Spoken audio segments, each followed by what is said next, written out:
Late us see the question here, two blocks are there, एक के ऊपर एक दो रखे हुए हैं। तो यहाँ पर दिया है block A of mass 2 kg is placed over the block B of mass 8 kg। The combination is placed over a rough horizontal surface. This combination is placed on the rough surface, तो this surface is rough. Coefficient of friction between B and the floor is 0.5। तो यहाँ पर B और surface के बीच में coefficient of friction 0.5 दिया है। Coefficient of friction between blocks A and B is 0.4। इनके बीच का कोफिशिएंट दिया हुआ है आपको 0.4। A horizontal force of 10 newton is applied on block B. The force of friction between A and B is. तो इसमें हम फ्रिक्शन का फॉर्मूला यूज करेंगे जो कि जनरली म्यू एन होता है। अब यहां पर हम देखते हैं कि ये पूरा का पूरा जो कॉम्बिनेशन है वो रफ सरफेस पे रखा है और बी ब्लॉक पर 10 न्यूटन फोर्स लग रहा है।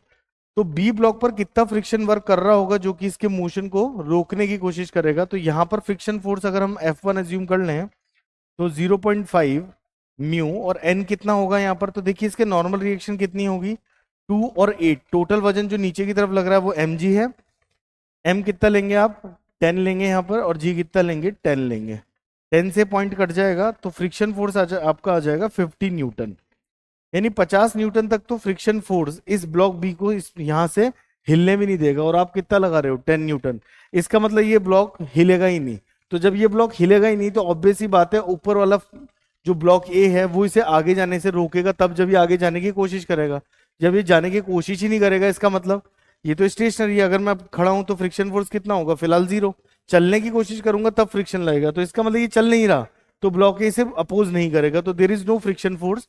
तो यहां पर पूछा था force of friction between A and B, तो यहां पर वो फोर्स 0 होगा ए और बी के बीच में। लेकिन अगर वो पूछता what is the friction force between B and surface, तो उस कंडीशन में 10 न्यूटन का आपने एक्सटर्नल फोर्स लगाया, फ्रिक्शन फोर्स मैक्सिमम 50 न्यूटन तक जा सकता है, तो यहां पर फ्रिक्शन फोर्स भी 10 न्यूटन हो जाता। लेकिन फिलहाल ए और बी के बीच में फ्रिक्शन फोर्स अगर देखें तो वो 0 होगा, तो उसका सही आंसर क्या होगा 0।